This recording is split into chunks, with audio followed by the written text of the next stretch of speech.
And what is going on, everyone? And welcome to another special edition of Houston Texans football on the 713 Houston Sportcast. Y'all have never seen this guy before, but this is my man Spencer from the Athletically Declined. Spencer, welcome. I've been trying to get you on for a while, man. We finally made it happen. How's it going, Pops? Man, it's great to be on. It's an honor. Ruben, you're the man. I appreciate you letting me come here to talk some ball. I wish we were talking a little bit happier Yeah. circumstances. It's going to be a lot of emotions from me today about this game, but I am happy to be here overall. Yes, sir.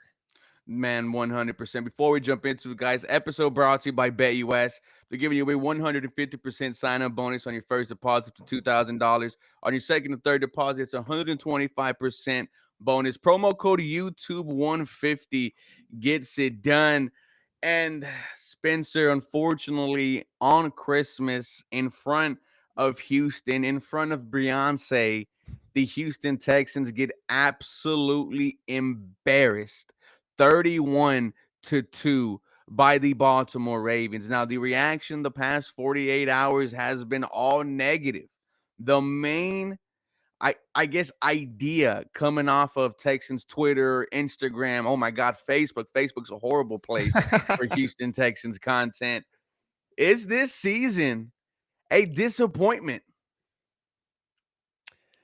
Well, if you're asking me, Ruben, I will say this. I'm not ready to call it that just yet, but it's seeming that that's the inevitable end to this season is just disappointment. For me, I set the goal at the beginning of the season. I wanted this team to at least make their first AFC championship in franchise history, at least. But we all had Super Bowl aspirations. We all thought that this team was in the elite category with the Chiefs, the Bills, the Lions. Before the season, we've had the 49ers in that camp too. Just goes to show you what we think before the season very rarely always plays out exactly as we think. And here we are with this Texans team, 9-7. They were 9-7 this time last year, I believe. Or were they 10-6? No, they were 9-7 at this time last year as well. And it just seems like we didn't take a step forward. We kind of just treaded water from where we were last year. And that's also one of the things that people have brought up is that the Houston Texans last year could possibly beat the Houston Texans of this year. This offense has been that bad. And dude, I've seen takes go as far as fire D'Amico Ryans. Let me just go out and say I am not a fire D'Amico Ryans guy. I still believe he is potentially the head coach that can get us to places that we never gone before. Everyone deserves criticism, though, Spencer, and you talked about it in the offseason. AFC Championship or bust. That was my hey, this season is a success. But the way it has been going and the way it is right now, no one in Houston, I think, believes that this team can make a deep playoff run. And they showed it yesterday, coming out lifeless against the Baltimore Ravens. It's one thing if you lose a competitive football game, but Spencer, these guys didn't even show up. A D'Amico Ryans team was not swarming at NRG. Yeah, and we talked about that. That was one of the things that we wanted to see, when we were talking about this on the Swarm over on Athletically Decline. We were talking about one thing we wanted to see during this gauntlet of, Dolphins, Chiefs, Ravens. We didn't necessarily care if they went undefeated. We toyed with the possibility of that. How stupid does that sound now, right? But throughout the whole thing, we didn't want necessarily for them to go undefeated. We just wanted them to compete in every single game. And for pretty much the entirety of the second half in the Chiefs game and the entirety of this game, this Texans team has just not even competed. They've laid over and died. Yeah, it's seems like that the Tank Dell injury was the final straw that broke the camel's back. It could be. It could be. And this is why a lot of fans don't have any confidence going into Tennessee, don't have any confidence whatsoever heading into the playoffs, man. And there's still a chance that Baltimore returns for the wild card round. Who wants to see that? Like it. Well, we were talking about this, man. we were kind of toying with the idea of what teams we'd be meeting in the first round. Now it's seeming inevitable. Like we are locked in the 4th seed. It doesn't seem very likely at all that the Chargers will catch the Steelers or the Ravens for that 5th seed. So we're going to get one of these AFC North teams. At this point, my money's on the Steelers, which is just ironic because if you listen to Steelers fans, they're saying the same stuff about their Yes, team they that are. Houston fans are saying, like, we're frauds. We're not really contenders. Fire the coach. It's great. Like, yeah, there's fire Mike Tomlin chatter on the timeline. It's been wild 2 days. But nonetheless, even if you win that game against the Steelers, you are then going most likely to Kansas City, or if maybe there's an upset in the first round, you're either going to Baltimore or Buffalo. Does anyone in the city of Houston have any confidence in this team going to any of those cities and winning a playoff game to make the AFC Championship game? I would say you're crazy if you have some confidence, but I'd hear you out. I'd hear you out. And what's going to be crazy is if we do win that wild card game, we're all going to say, why not? Can a broken clock be right? It's right twice a day. That's the hope we have in this Houston Texans team, Spencer. That's the blind love that we have. And we let this team affect us 365 days out of the year. Dude, it was 10 o'clock and I was hitting the bottle on Christmas. I've never been this embarrassed. And no, it's been a while since I'm like, damn, my team just got their ass beat. And it makes it even more funny that your defense outscored the offense, a 2-point safety from Kamari Lassiter. Just Crazy. And then you look at D'Amico Ryans and what he's just doing. He's just smiling on the sideline. You're just like, brother, we are a joke right now. All you can do is smile through the pain, man. But it's funny. I just thinking back to my feelings during this game, when we got that safety, made the score 10-2. They're kicking the ball back to us. We, in theory, had a chance to go down the field and tie the game up with a score, right? Damian Pierce, big return, sets you up. I didn't have an inkling of hope in that moment. I already felt the L at that moment, and it just got worse from there. I don't know what it was. Ruben, for me, one feeling that came back to me, and it was something I dug up from years past from Texans trauma. I had a very similar feeling watching this game in its entirety, the same way I felt watching that Monday Night Football game in 2012, the Letterman jacket game. I watched that game and in its entirety, despite there being no chance of a comeback. And I just sat there and just watched, just because I'm numb to the pain. You can't look away. Like, dude, I tried. It's a train wreck. I tried 3 times to turn off the stream, and I was like, you know what? I'm gonna sit down and enjoy this ass whooping. And that's where I went on a rant. I'm like, I feel disrespected. The fact that, right, the past couple of years, we've been at almost every training camp practice. We go to every event. We do our best to hype this up. And now we look like idiots thinking this team could go to places that they've never gone before, man. And, dude, we look at our second-year quarterback, CJ Stroud, and, the sophomore slump, it's there. It's there. There's no running away from it. Year 2 CJ Stroud is nothing like year 1 CJ Stroud. Now, I think a lot of things have accumulated to this. One, the horrible offensive line. Spencer, I told you on our show, The Swarm, that whenever he threw down his helmet, that told you right there he was having issues. And they just kept on just negating the problem, not doing anything in the trade deadline. Now, I know it takes 2 teams to tango, but when you have a franchise quarterback, the sense of urgency needs to be at an all-time high. And now it's hard to defend CJ Stroud now when he goes out there, because he looked horrible against the Baltimore Ravens. Just missing Nico Collins, who's 6'4", sells it over his head.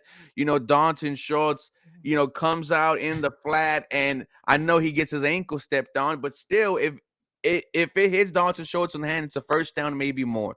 Yeah, that was a big gain. That was a big gain left on the table for sure. That one play was the one that kind of snuck up my mind. And these are all things, like you mentioned, yeah, he got stepped on the ankle, but these are easy throws. And for me, it's symptomatic of someone that's like just seeing, like we always use the term with Sam Darnold, seeing ghosts. And that's what it seems like. CJ Stroud is just so mentally broken right now. He feels pressure every single snap that a lot of times it's not there. and it's affecting the way he's playing. Easy throws that we have seen him make constantly, he's just missing. And it's been like this. Now, this was by far the worst game of his career, I think. He said it himself. Yeah, I think that was definitely the worst.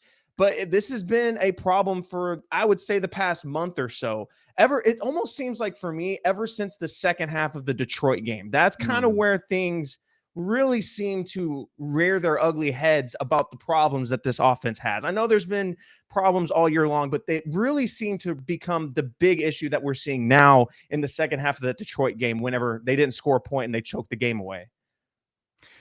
Yeah, I think I saw the stat brought up by John Hickman on Lockdown that the Texans are 1-5 against playoff teams, and CJ Stroud is, I think, 5 touchdowns, 8 interceptions against those teams. Like, the stats do not look good.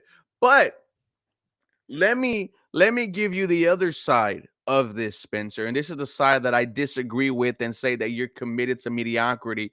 But Spencer, it's only year 2. And this Houston Texans team, they're in the playoffs. They won the division. What are you mad about? A Super Bowl is not going to happen overnight. Are those people fair in their, in their take with that? I would say this. I appreciate that, because you hit the nail on the head. That is a winner's mentality, to not be satisfied with just good enough. And I'm also of the camp that's, yes, division titles are great. You want to win your division. That's always first and foremost. First goal every team sets is win their division. Gets you an automatic ticket to the dance, right? This AFC South is not a division to really flex about, in my opinion. Every single year, there's at least 2 teams that are terrible. And it makes winning the division pretty easy if you have a, mediocre at best football team, which for a large part of this season, that's what the Texans have been. And so I do agree with you there, though, that exercise patience. This is year 2 for D'Amico Ryans, for CJ Stroud. And I'll mention this too. It's also the second year for Bobby Slowick. I don't know how much credit he deserves, how much slack we want to give him. I'm still in the camp of fire the guy, but it is something to keep in mind. He's only calling plays for his second year of his career. So it's a lot of guys learning things still for the first time. I don't think they figured everything out in one game or one season of 16 games, right? They're still learning things. They're still new to this. I think D'Amico Ryans calling for his head is insane. Whenever he is solely responsible for this culture transforming in a season. That alone, to me, buys him a lot of security. CJ Stroud, again, we saw him do things as a rookie that we should not lose patience. Do we want to call him top 5 anymore? Let's maybe pump the brakes hard on calling him top 5. He might even be outside the top 10, but is he someone that still can be great? Absolutely. We just need to calm down. And honestly, Ruben, I don't know how you feel. I've already started looking at mock drafts. I'm already looking ahead to 2025. And I'll tell you this, I want D'Amico Ryans as the head coach. I want CJ Stroud as the quarterback. But I am kind of mentally already on to 2025 until, the game starts, and then I buy back in every single week. Oh, absolutely. I'm already looking at the free agency list for interior offensive linemen, but there's not really a lot of, anything to be excited about out there, except for a aging Zach Martin who had a season-ending injury. I'm letting Nick cook. We're going to let Nick cook.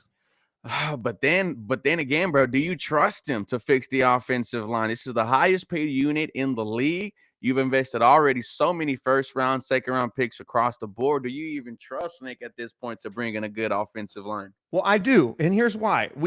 A lot of people have, been pulling up film from last year in 2023 talking about, man, I missed this CJ Stroud. I missed this CJ Stroud. If you look at all those highlights, the pocket CJ had was impeccable. And this is largely the same unit from last season, right? If anything, it should have gotten better, but instead it has fallen off of a cliff. So do I trust Nick to put together a good offensive line? I do. He has before. It's just these guys, Shaq Mason being the biggest culprit of this, but Laramie Tunsil, Titus Howard to an extent as well. These big paid offensive linemen that the Texans have invested in, they're not playing up to their contract standards. And it kind of showed when we had a good stretch of play. Now, Kendrick Green did come back to earth against Baltimore, but he was holding it down against the Chiefs and Chris Jones when he was healthy in that game. So I do trust Nick, but he needs to overhaul. He can't get attached to some of these guys that he's paid these contracts to, like we've seen GMs do in the past. No, I 100% agree. Man, it's just sad that we have a playoff game coming up and we're already looking at what things we can add, for next year when we thought this was going to do. I was saying this is the season I've been waiting my whole life for. That's what I was telling people. I'm Can I like, give you a consolation prize, though? Can I go give you a ahead. consolation Come on. prize? I'll Again, take I'm it. not calling this is not a reason to call this season a success, but I know there's a lot of Houston fans out there that need some kind of silver lining for their sanity. So let me give you one. Okay. We know the stat about since 2002, the Houston Texans have won more playoff games than the Dallas Cowboys. The Cowboys are not going to the playoffs this season. And I know the Texans aren't going to make a deep playoff run, but let's win the wild card game to increase that lead over the Cowboys so we can hold that over the Cowboys fans' heads. Let's just take some silver linings where we can get them. What a pull. What a pull from there. Dude. And would it surprise you if CJ Stroud during the playoffs puts the Superman capes on and goes nuclear? No, I really don't think it would. I think you can beat a Pittsburgh Steelers. I really do. Deontay Johnson revenge game on the way. Y'all Can just you wait. imagine? Dude, okay, so as we could look ahead to the Titans game, are you resting any of these key starters? I want to see a half. I want to see a half I'll take from that. CJ Stroud. I want to see a half from the defense. I really just want to see Aziz and Christian Harris together. I want to see it so bad. We haven't seen it at all this season. We were robbed of that by the 3-game suspension. I Welcome want to back, see Aziz. our top dogs in the middle of that defense because those are the two backers that, we were coming into the season thinking this is going to hold down our run game. And our run game at the beginning of the season was pretty solid, but it's kind of tapered off these last few weeks. Of course, against Lamar and Derrick Henry, it's going to, but I want to see those two together. So we need to keep them healthy for the playoffs, but I want to see them play a half together. So both units play to the first half. Whatever the score is, I don't care. Throw them on the bench and let's see Davis Mills and company for the rest of the game. I think Deontay needs to play the whole game, though. I agree with that. Yes, I think that. And, give him, obviously share some targets between him and Nico Collins, while they're out there.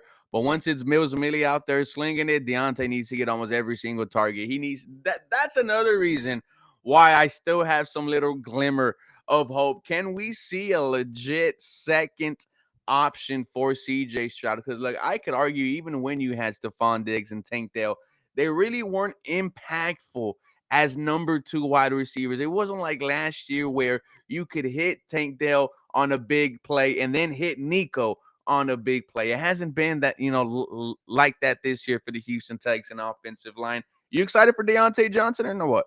I was clamoring for him, man. I've always been a fan of his. It's partially, I'll admit this. I'm a big fantasy football player, Ruben. You know this. I owned him in 2021 when he had the best year of his career. I watched every Deontay Johnson game, and the dude can play. He is one of the best route runners in the entire league. The problem with him comes with drops and now apparently attitude. But again, we talked about it already. One thing DeMeco Ryans is great at, all of his flaws aside, he has a great culture here. And I think if Deontay Johnson can buy in, now that's nothing to say against Pittsburgh and Baltimore. I'm sure their locker rooms are fine. Those are two very long tenured head coaches, but this one's different. I trust DeMeco to get him bought in.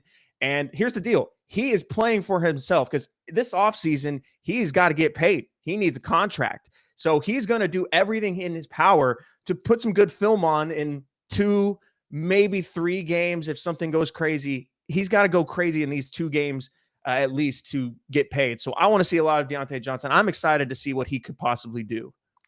I think this could be a perfect opportunity for him to try out for the long-term role for the Houston Texans number 2 wide receiver spot.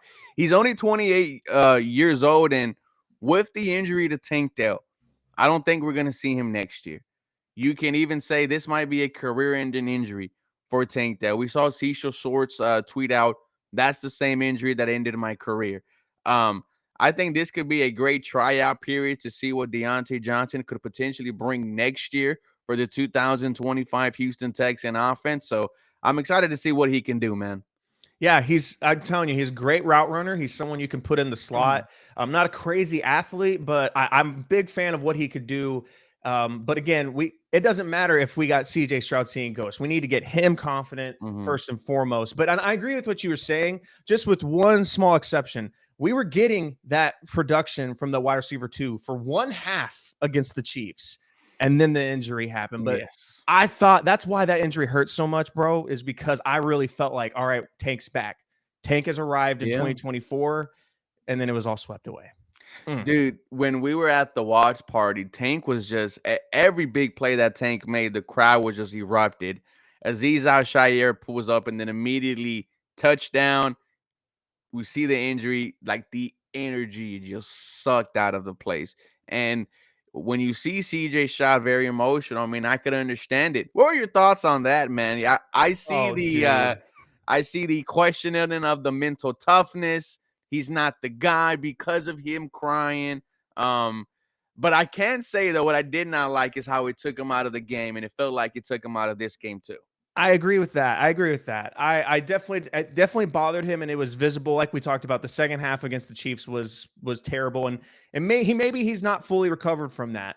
But let me just say this: there's a lot of fake tough guys out there on X that no one thinks you're impressive, bro. And I'm really not impressed by someone that probably can't even see their toes talking about tough guys, talking about manhood. Get out of here with that fake nonsense. Let the man show some emotion. For me, I like seeing that my quarterback actually gives a damn about his teammate and cares that much.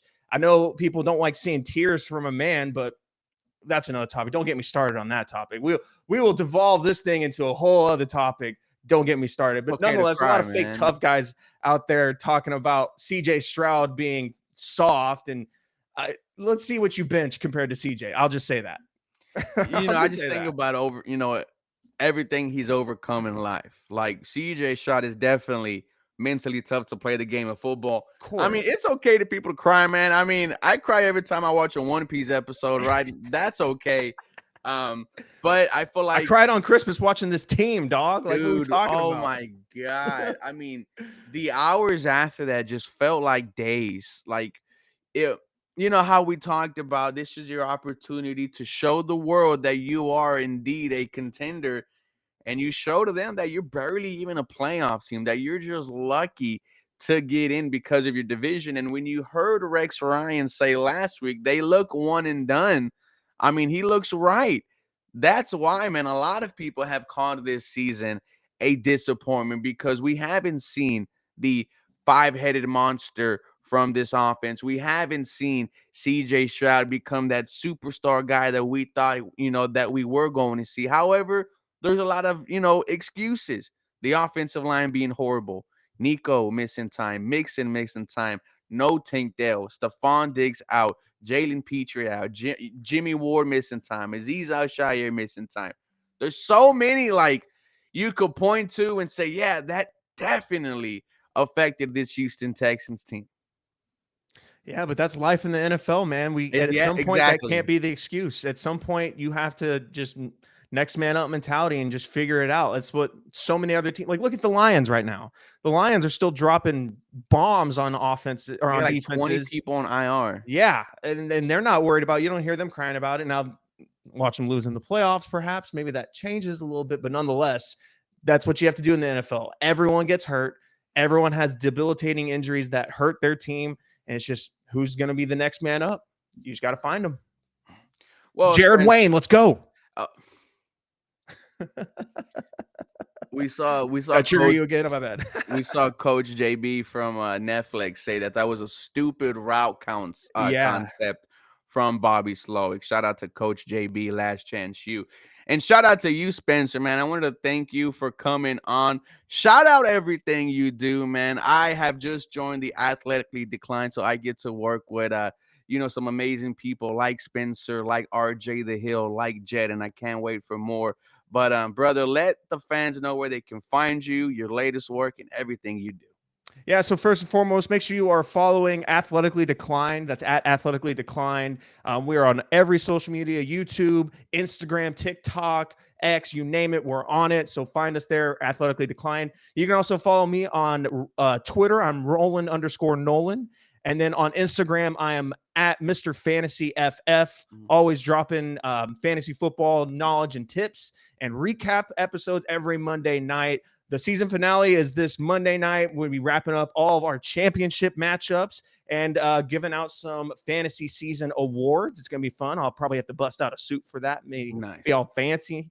But get me there at Mr. Fantasy FF on Instagram. Got a lot of fantasy football analysis coming out soon. And also be on the lookout once football season's over. Be doing some basketball, but stay tuned on that. Oh, some basketball. And always, Some man. hoops. Yes, excited for that. Guys, do me all a favor. Have a real blessed rest of your day. Do not forget, episode brought to you and powered by BetUS. Quick 24-hour payouts, 24-hour customer service. BetUS, where the game begins.